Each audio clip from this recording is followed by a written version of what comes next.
Foundation. On behalf of the Patterson Foundation, I'd like to welcome all of you to today's Thrivability session. We appreciate that you raised your hand to participate with us today, and we think that you'll find this session to be helpful from a number of perspectives. One is to learn a little bit more about the Patterson Foundation, the work that we do in terms of our Thrivability initiatives, and more importantly, how they relate to your organizations and how you can participate. So before we go further, I'd like to just pause.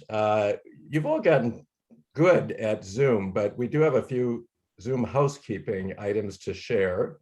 So if I could introduce Connor LaGrange, who's a fellow at the Patterson Foundation.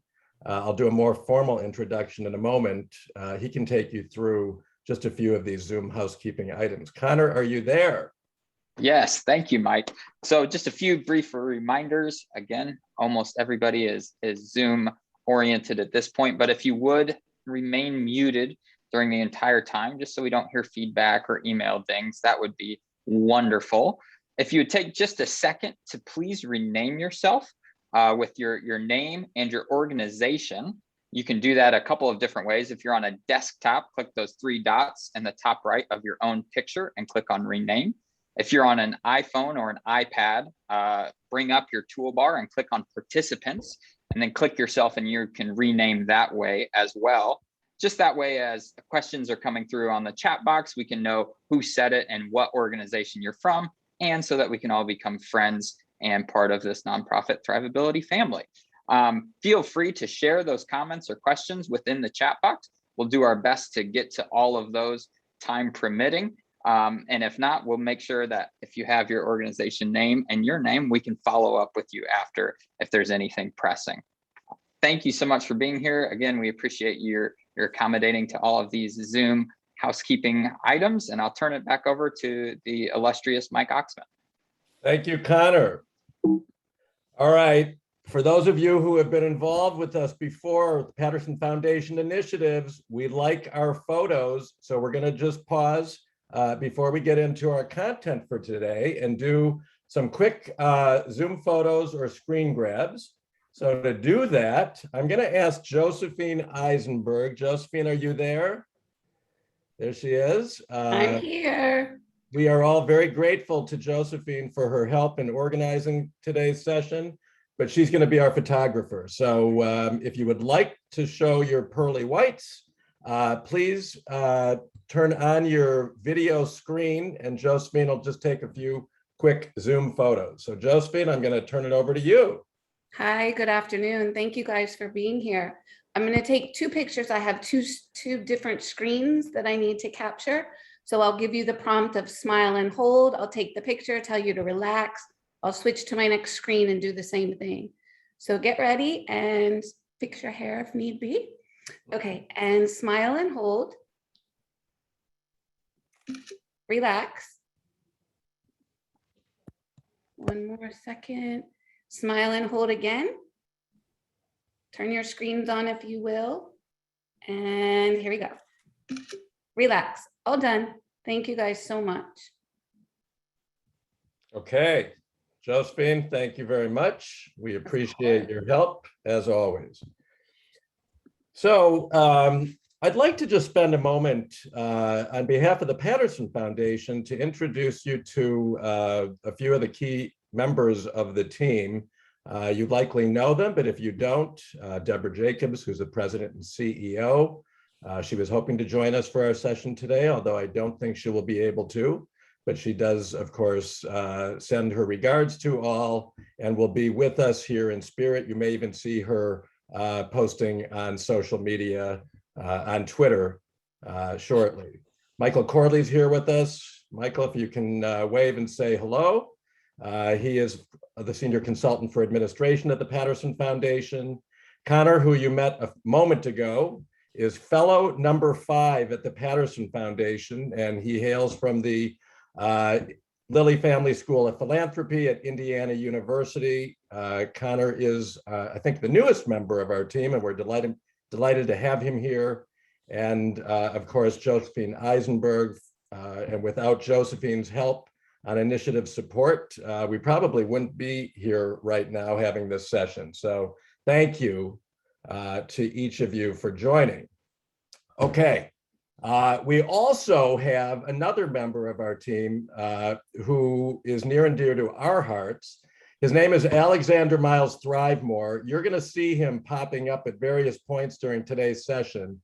Yes, he is an emoji, but he is the Chief Thrivability Officer for the work that we do here at the Patterson Foundation. And he gives us sort of a smile that we need and keeps us on track. So be on the watch for Alexander as we go through today's session. Again, you likely know the Patterson Foundation and the work that they do, but for those of you who don't, the Patterson Foundation is a foundation that strengthens the efforts of people, organizations, and communities. And they do that by focusing on issues that address mutual aspirations, that foster wide participation, and encourage learning and sharing. And you likely know them, have been beneficiaries of the Giving Challenge. And of course, Patriot Plaza, another initiative, the Suncoast Campaign for Grade Level Reading, Digital Access for All, and the list goes on.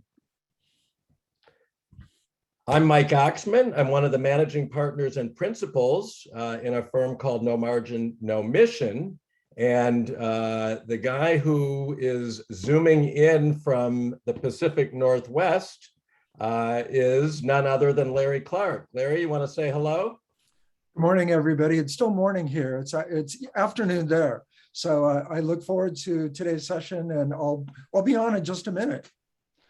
Okay, thank you, Larry. And just a word about No Margin, No Mission. Again, for those of you who don't know us, we are a national consulting practice, and we help nonprofits become stronger and more thrivable, largely through earned income, social enterprise, and entrepreneurial practices. We are very passionate about helping nonprofits boost their revenue and increase their mission impact.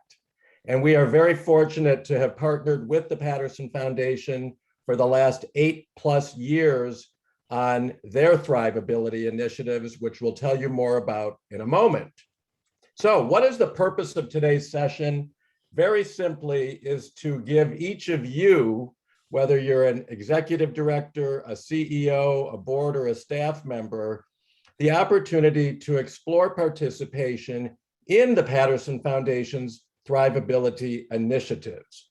And I'll explain more to you about what that means in a moment.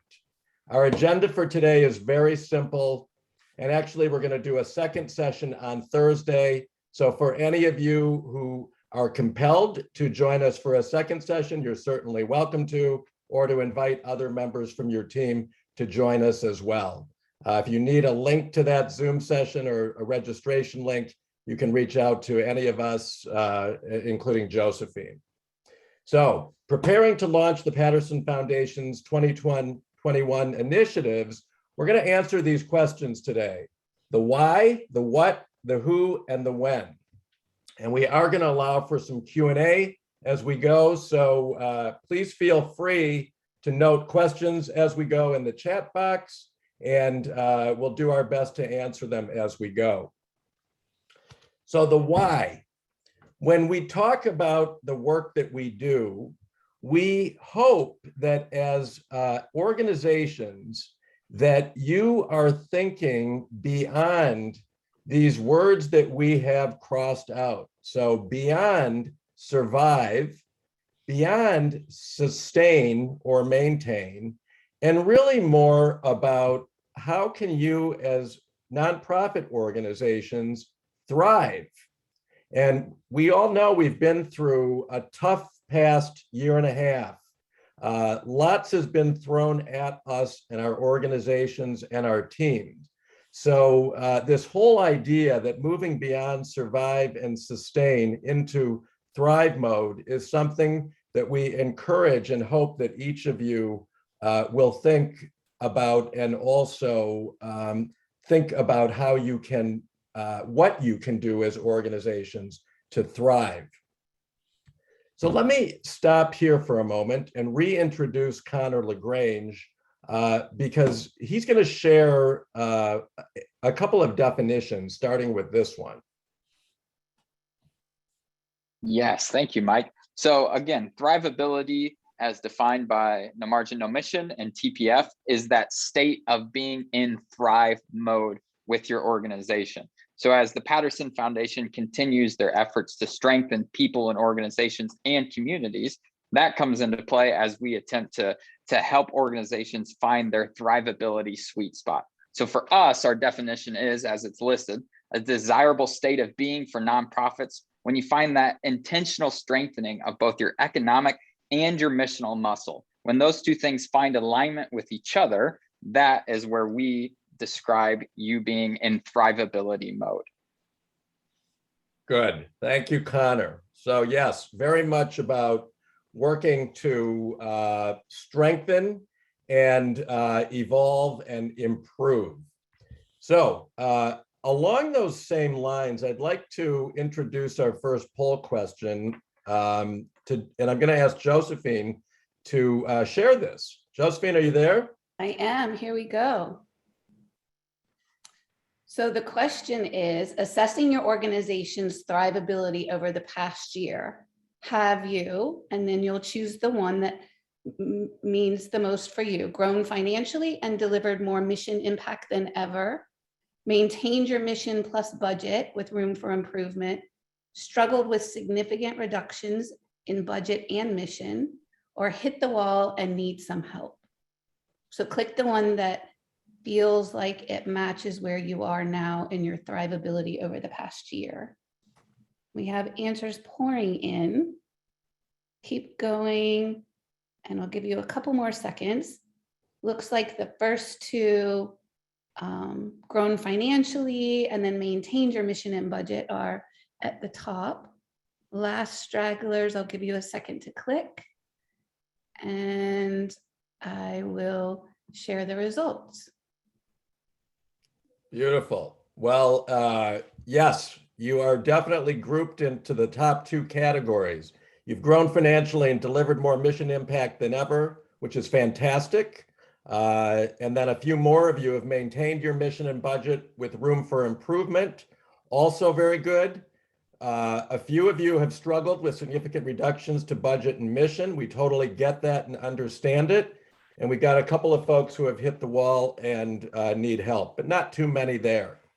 I think what we'd like to impress here, though, is that wherever you are, today's session is going to be helpful for you. So whether you're in that first category, the second one, the third one, or the fourth one, we think that we have something good to share with you. So with that, let's keep moving. So what's this all about? What we'd like to do is introduce two Thrivability initiatives today from the Patterson Foundation. The one on the left is called Advancing Mission Thrivability. The one on the right is called Margin and Mission Ignition. They are both intended to help your organizations thrive, to build that muscle, but to do it with different intent and in different ways. So let's start with Advancing Mission Thrivability, or as we call it, AMT. So what is Advancing Mission Thrivability?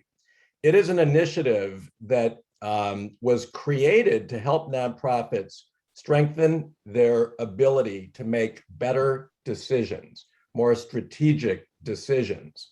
It was born out of the pandemic at a time when decisions in nonprofit organizations by leaders, executive folks, board members, and staff were being made fast and furiously.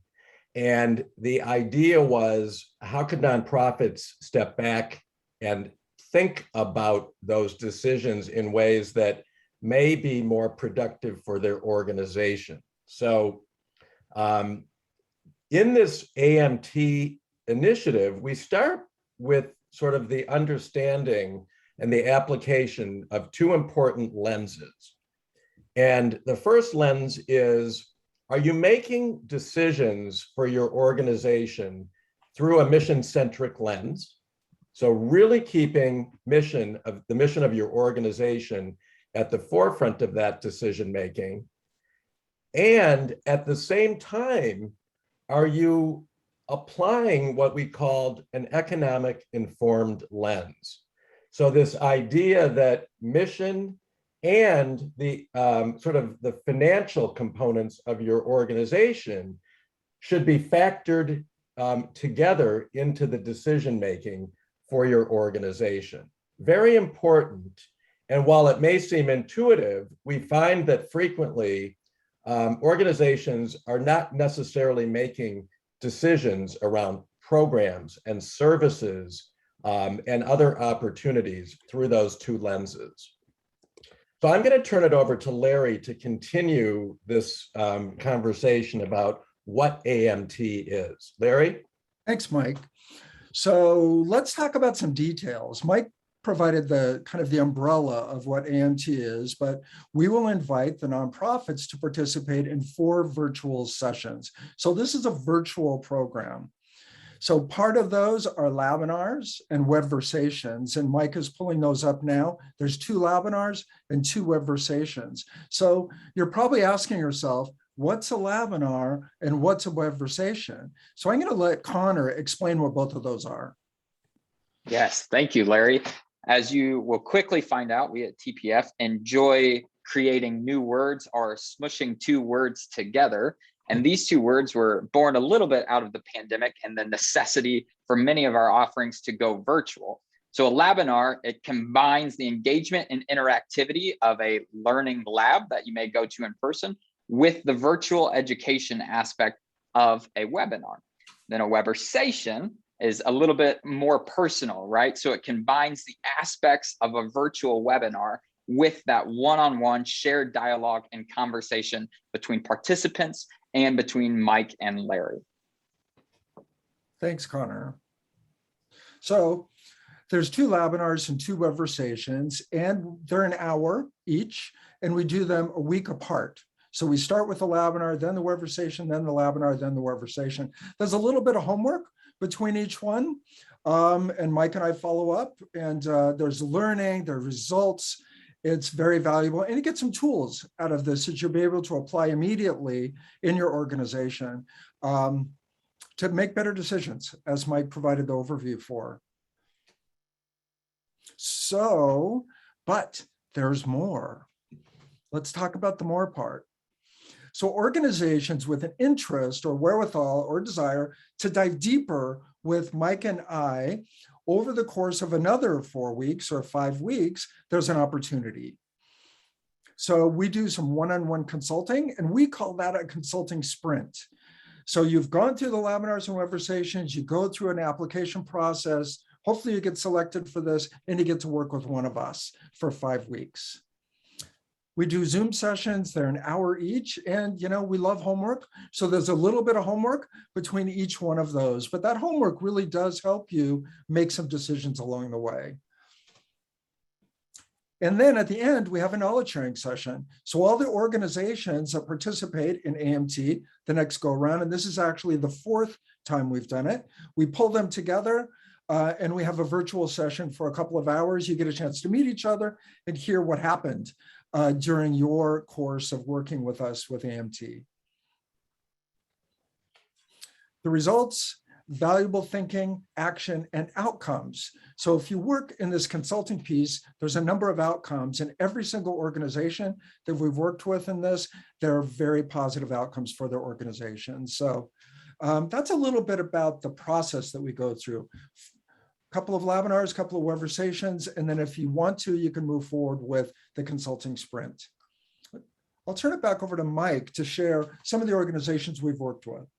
So you might be asking, who are some organizations that have been through our AMT initiative before? And as you can see in these blue boxes here, there's cohorts of organizations that we've worked with in 3 separate iterations.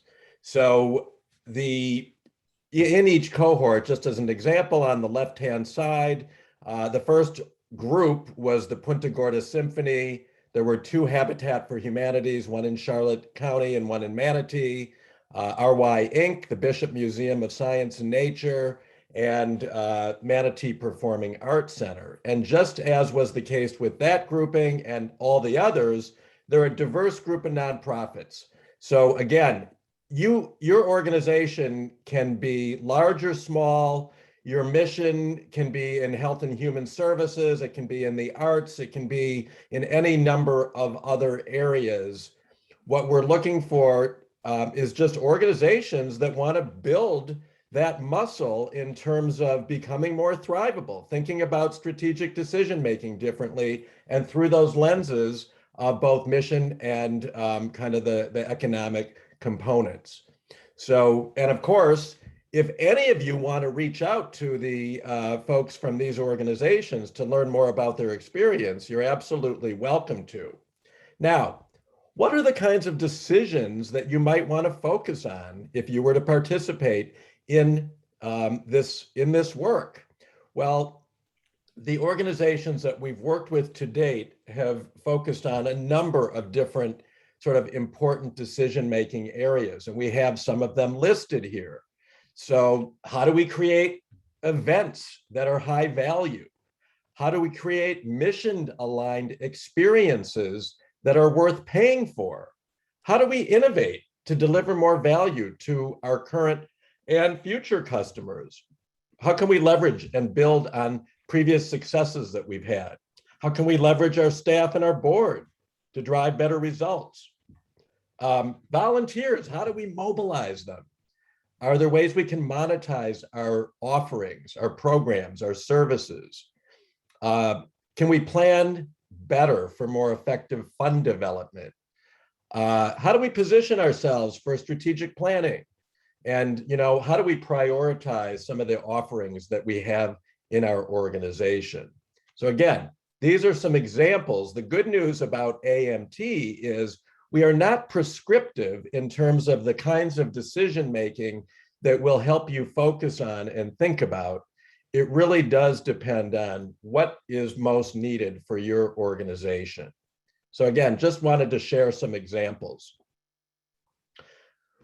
The most important thing here, though, is that for the organizations that have participated in AMT and those that will, we want you to make sure that you're thinking about aligning kind of the mission component with the economic component so that your decision-making is always being made through those 2 lenses, okay?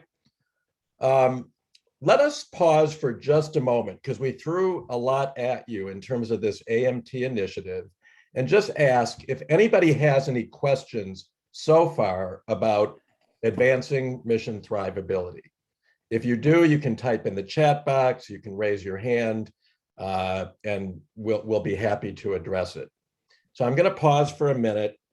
Josephine and or Connor, if you see anything in the chat box, feel free to share.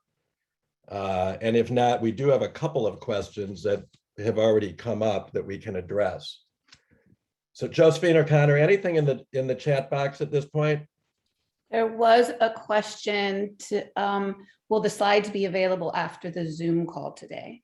Yes. So stay tuned for that. We'll tell you more about that at the end of the session. A question that came up, is there a cost to participate in advancing mission thrivability? No. It's a gift from the Patterson Foundation for those organizations that want to participate.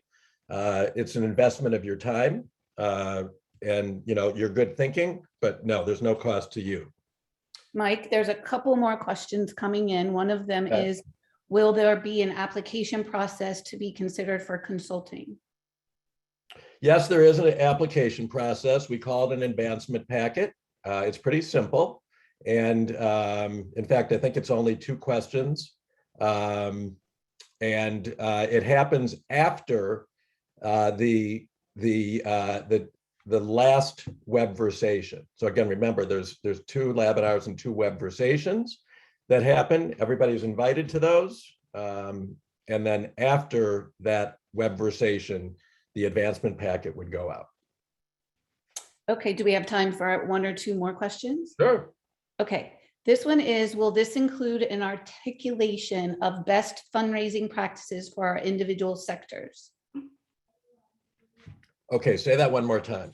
Will this include an articulation of best fundraising practices for our individual sectors? It's from Ed Subkiss, if you want him to further. Well, during the webinars and webversations, we do have content that we share. So there wouldn't be best practices as part of those virtual sessions. You know, and when we get into the consulting sprint, the goal is not for us to present to you. I mean, to me, that sounds a little bit more like a presentation than it does a good group conversation, a brainstorm, and an advancement of thinking to help build thrivability. With that being said, I would just say that if that turns out to be an area of focus for your organization during AMT, you know, and it would help to inform your strategic decision making, I think it would be something that we could dive into. All right, but we're going to try to avoid questions today that get into specific areas that you could focus on. So I just want to caution folks to say, can we do this or can we do that? Let's try to keep these more about advancing mission thrivability, you know, kind of the work at hand. I'll just mention too, how do we sign up for the training? Actually, you'll get a registration link today or tomorrow for this, possibly the next day. And will we be recording those sessions? And the answer is yes, we'll be recording those sessions. So if one of your team members can attend, you'll be able to look back at it. That's about it. Okay, then let's keep going.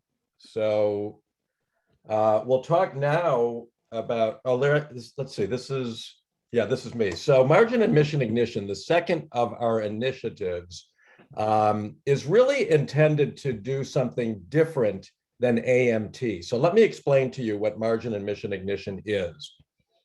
If you have not been through any of our previous Margin and Mission Ignition initiatives before, and you don't have familiarity with it, it's really intended to help nonprofits explore possibilities to launch or grow an earned income venture or a social enterprise, some sort of business that can help your organization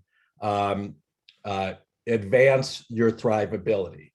So a few things that it's really intended to do is, one, is it provides the time and space for you and your team to learn, to think, to brainstorm, to discuss, and to take action as it relates to earned income and social enterprise.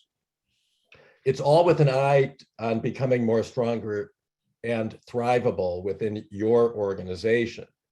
And again, we're always focused on two important areas through Margin and Mission Ignition. One is boosting your revenue, and the second is increasing your mission impact.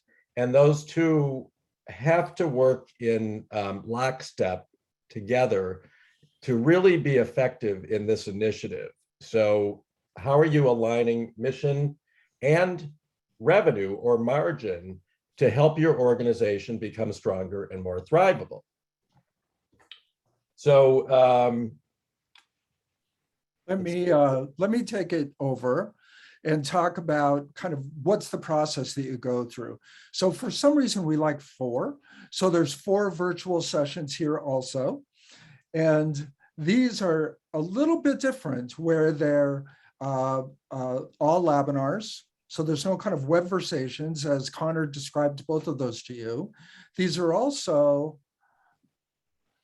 90 minutes. So it's an hour and a half. And we space them a month apart from each other. So it gives you some time to think about it, to do some homework, to do some work, and to move forward. So again, there's homework in between those webinars. Mike and I have a couple of calls. So after webinar 1 and webinar 3, we'll set up an hour Zoom call with each team talk about the work they're doing, give them some ideas, coach them a little bit to move forward into the next webinar, and hopefully to move forward then with the consulting phase. But if you just attend the webinars, the results are there's absolutely valuable learning and there's tools that are used. So we have organizations that go through the webinar series, they don't go any farther than that, and they can pick up and run, and they do create some positive earned income change in their organizations. But there's more, just as we always have that, but there's more. So organizations with an interest and a wherewithal to move forward and to dive deeper, they have a chance to work with us again. So a bit of that process is it's one-on-one intensive consulting. So this isn't a consulting sprint. We're working with you for an extended period of time and helping you do a few things. The first of which is developing a business plan. So we actually help you develop a business plan. It takes a bit of time to do that. After the business plan is complete, we actually help you then implement the business plan. So we'll spend some considerable amount of time with you, again, over a couple-month period of time, kicking it off and implementing it. And then you can't quite get rid of us. There's some tracking and monitoring that goes along with that. So we set up a monthly call with you for an extended period of time to just check in with you, see how things are going, answer questions, troubleshoot, and work through issues. And, also celebrate, because by that time, you're generating some earned income, hopefully, or generating more earned income, and we use it as a celebration. So we have 2 knowledge sharing sessions. You heard me explain knowledge sharing sessions a few minutes ago. We bring those that are in the consulting phase of work together twice, once during business planning and once during implementation, to kind of share how they're doing, how things are going, what's working, what's not working. A lot of kind of cross-pollination takes place during that time. And we've actually seen partnerships grow out of the knowledge sharing sessions between nonprofits. So to kind of wrap this piece up for myself, there's some rigor, some discipline. It's not a real easy process, but the outcomes are really thinking and action, and there's really positive outcomes that take place. And honestly, what Mike and I have found is that what you learn in the intensive work with us, you're able to carry over into other aspects of your organizations also. We call that ripple effects, and there's creative change that takes place throughout. I'll turn it back over to Mike. Okay, thanks, Larry. So for those organizations who are just interested to know who's participated in this to date, there have been several organizations that have gone through Margin and Mission Ignition over the past several years. A couple of things to keep in mind. The list that we're showing you here have gone through the intensive consulting phase of work that Larry just shared, where they developed a business plan for their earned income venture. We worked with them on implementing the business plan and bringing it to life, and then we stayed with them to help track and monitor their progress over time. I will say, though, that for those organizations that have just gone through the labs, just that lab phase, the learning phase, there have been many organizations throughout the 4-county region who have been through that. And I'd venture to say that it would probably be, 150 to 200 organizations that have actually been through those labs over the course of the past several years. So again, for any of you who are interested in MMI, take note of these organizations, and certainly feel free to reach out to 1 or 2 of them if you know who they are, just to find out what their experience was. Now, when it comes to earned income ventures and social enterprises, oftentimes we're asked, well, what could our organization sell as a business venture? So here's a partial list of what some of those organizations I just shared with you created as their business ventures. Now, some of them launched these as new business ventures, and some of them had existing ventures that they wanted to expand or grow or take to the next level. But here's just a few examples. So one organization created an applied behavior analysis clinic, an ABA clinic. Another organization created an art and supply store. So selling goods actually in their on-site facility, but also online. Another organization decided they were going to expand their community theater and look for other ways to evolve and grow it. Educational training. We've worked with a couple of organizations who have been interested in actually selling their trainings as part of their earned income ventures. We've worked with a humane society who was looking to expand their veterinary services. We've worked with organizations that actually host parties, events, do catering to actually evolve and grow that in the community. Literacy training, something that is needed in the community and worth paying for. We worked with an organization who created a low vision store for people who had vision needs. Worked with another organization that was focused on equine therapy, who launched a recreational horseback riding venture. A school that actually created a store for their students, for their alumni, and for their parents. So an on-site store in the school and also online. Another organization created a senior daycare center. We've worked with a number of nonprofits that have expanded their thrift store operations. And lastly here, a venue rental business actually, I think we've worked with 2 organizations that have done venue rentals. So the point here being that, again, when it comes to earned income, oftentimes we're asked, well, what could we sell? And the answer to that is, it just depends. But the good news is that most nonprofits have some program, product, or service that has value, monetary value, that they could develop a business plan around and bring to life.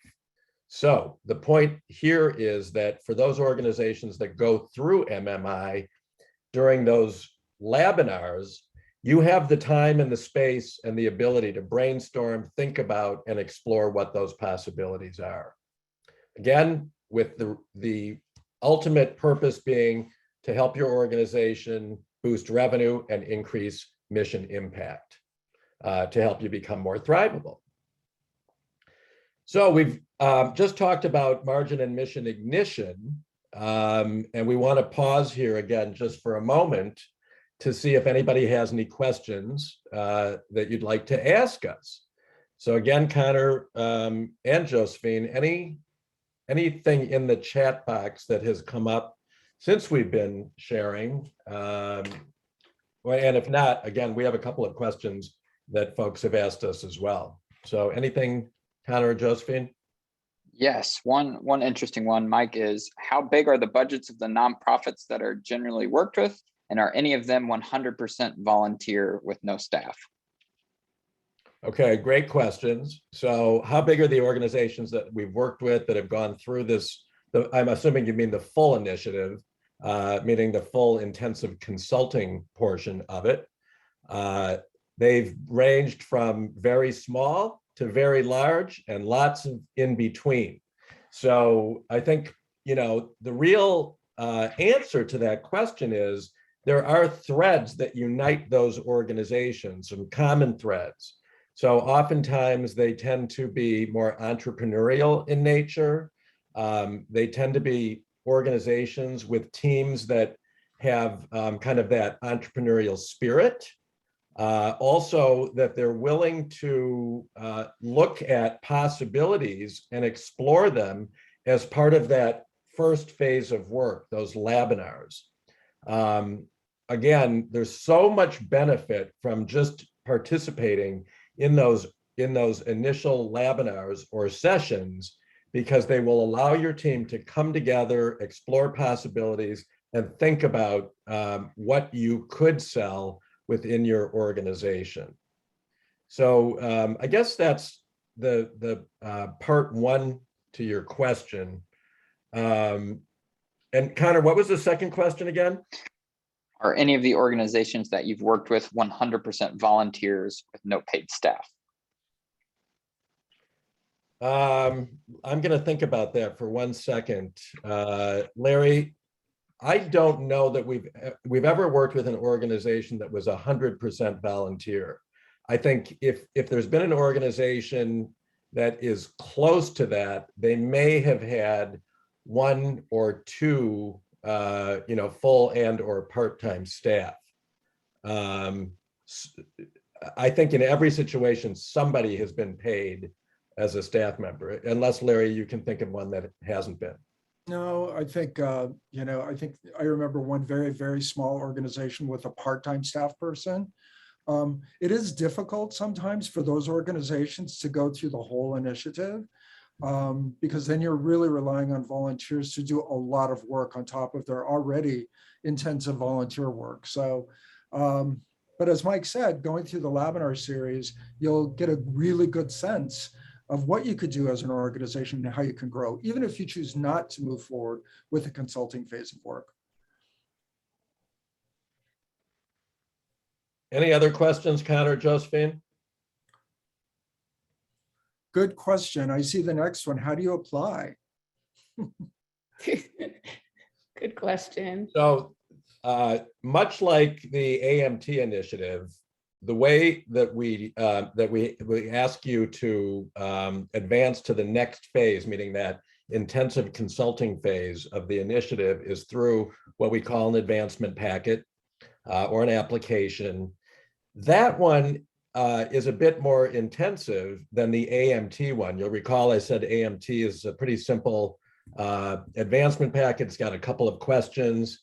For margin of mission ignition, we purposely ask you to share with us in greater detail about several different areas, because we really do want to understand sort of several of the, I guess, selection criteria that we go through to invite organizations to participate in that intensive part of the initiative.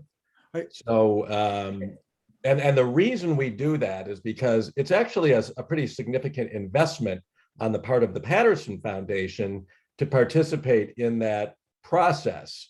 And I think the reality is that we want to know that your organization is up for the challenge, has the, kind of what it takes to be successful at that part of the initiative.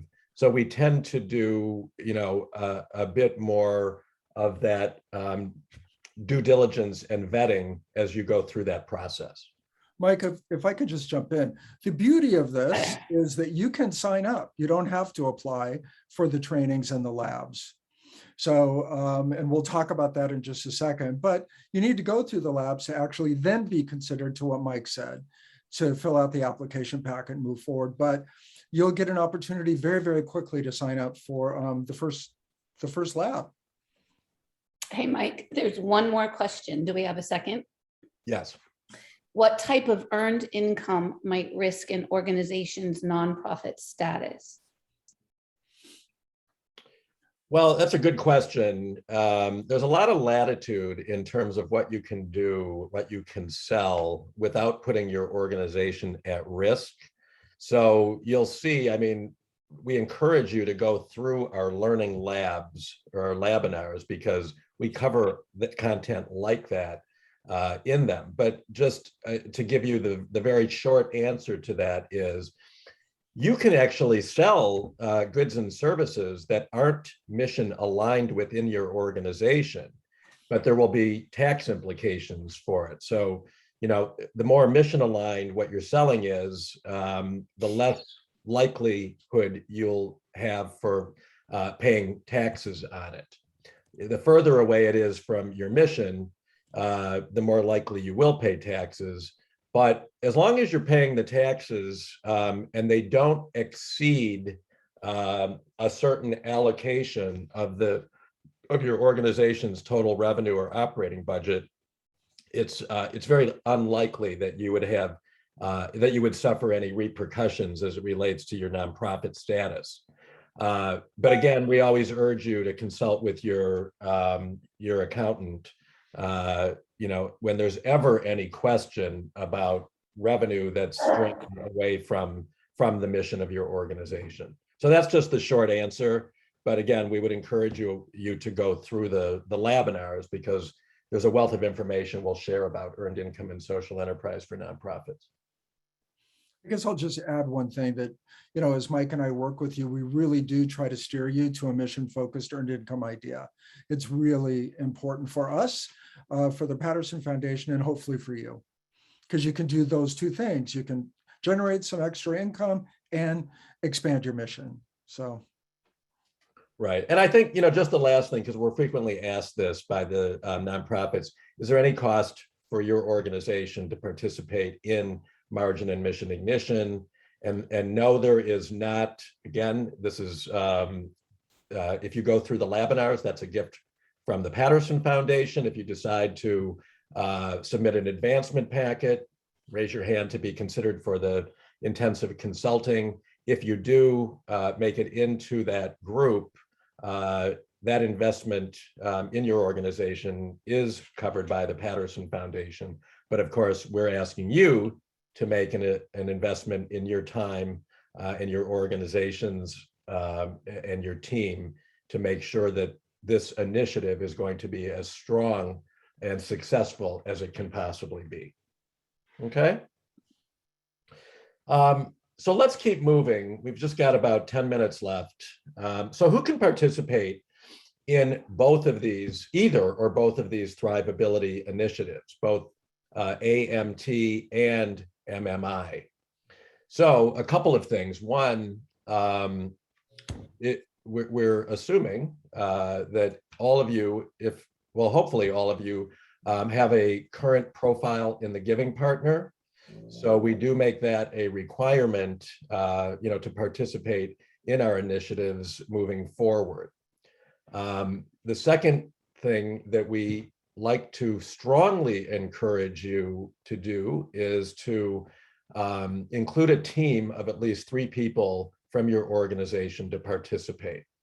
So the executive director, CEO, a board member, and a key staff member. We find, and we've learned this over time, that when you have sort of a team in place with stakeholders from each of those parts of your organization, that it leads to a more complete understanding of AMT and MMI, the principles in it, better buy-in as an organization, and also just in the end, a more thorough, a more thoughtful, and a more successful outcome. So again, the idea that it doesn't rely on any one single individual in your organization to advance and move forward, that it really is a collaborative effort on the part of a team. So that's the who. Let's talk about the when. So when are the key dates and timing for each of these Thrivability initiatives?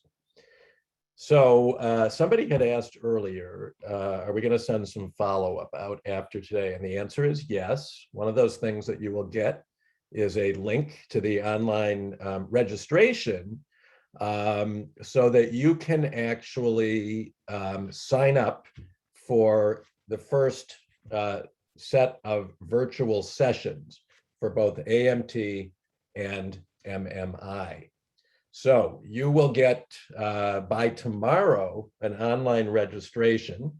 It'll come via email, so be on the lookout for that. If you don't get that from the Patterson Foundation, reach out to us. And then we also want to just call out kind of the key dates and timing for the virtual sessions for each of these initiatives. So for AMT, Advancing Mission Thrivability, as we said, we have 2 webinars and 2 webversations. So we would like you to note these on your calendars. Again, they're just 1 hour for each session. Webinar 1 is on October 2nd. The first Webversations on October 27th. The second webinar is on November 3rd, and the second Webversations on November 10th. We do have session times already that were planned for, so they would be from 10 to 11 a.m. Eastern time. So it's good to just sort of get those on your calendar and plan for them if you think you want to participate. On the other initiative, Margin and Mission Ignition, we also have some dates and timing as well. For this initiative, as we said, it's 4 webinars. Remember, those are each 90 minutes, and they will take place from 10 to 11:30 in the morning Eastern time. And the session dates are, again, we're following Wednesdays, so the first one's on November 17th. And that's really a primer. It's all about, nonprofits, a tax status, not a business model. The second webinar is on December 8th. It's about exploring earned income possibilities. The third webinar is on the 12th of January. So we're into 2022. And it's really about preparedness to succeed at earned income. And the fourth webinar is on February 9th, and that's all about business planning. So, what's a business plan and what are the various components of it? So as we're getting ready to conclude, let me pause one more time and ask if anybody has any questions about timing or logistics. Anybody have any question about timing or logistics that we've just shared? Yeah, Mike, can you go back to the AMT timeline? Yes. Actually, webinar 1 is on the 20th, not the 2nd. So we'll make sure we fix that. We were getting a lot of comments about the 2nd is a Saturday. It's actually on the 20th, Wednesday. We're trying to keep them on Wednesdays. So Thank you for noting that. Our apologies. Okay. There is one question, Mike. Yes. It says, are these one-time initiatives or could we participate a year or 2 down the road? Good question. The answer is we don't know if and when we'll offer these initiatives again. If we do, you will certainly be on the list, for the invitation. We do send them out to organizations with a profile and the giving partner. But there's no guarantee.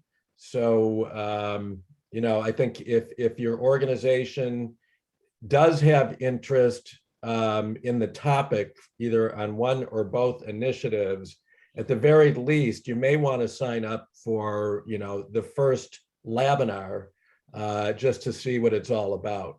And then, you can make your decision from there. So, yeah, good question, though. Any other questions, Josephine? Nope, that was all that was in the chat, unless somebody has any more. We have 3 minutes to spare. Well, as we wrap today's session, we want to encourage each of you and your organizations to think about which one or both of these initiatives might be right for your organization: advancing mission thrivability or margin and mission ignition. As the old saying goes, decisions, but in our minds, it's a very good decision and an opportunity to have. These are not initiatives that are offered in very many communities. And because the Patterson Foundation believes so strongly in helping nonprofits lift themselves, become stronger, become more thrivable, and learn and understand ways to build those muscles, this is unique. So we encourage you to take advantage. Also, we alluded to the fact at a couple of points during the session about you can learn more. So you can reach out to some of the organizations who have been through it to find out their experience. You can also visit our website, the pattersonfoundation.org. And in particular, check out their nonprofit Thrivability pages for both AMT and MMI. You can read blogs for both of the initiatives, and there's also a pretty compelling video about AMT that's on the Patterson Foundation's website. It will give you more insight and understanding. If you're not following the Patterson Foundation on social media, we encourage you to do that. Twitter, Facebook, and Instagram in particular. I know several folks have been posting on social media today, so follow, like, share, and all those good things. And of course, you can reach out to us, myself, Larry Clark. Our contact information is here.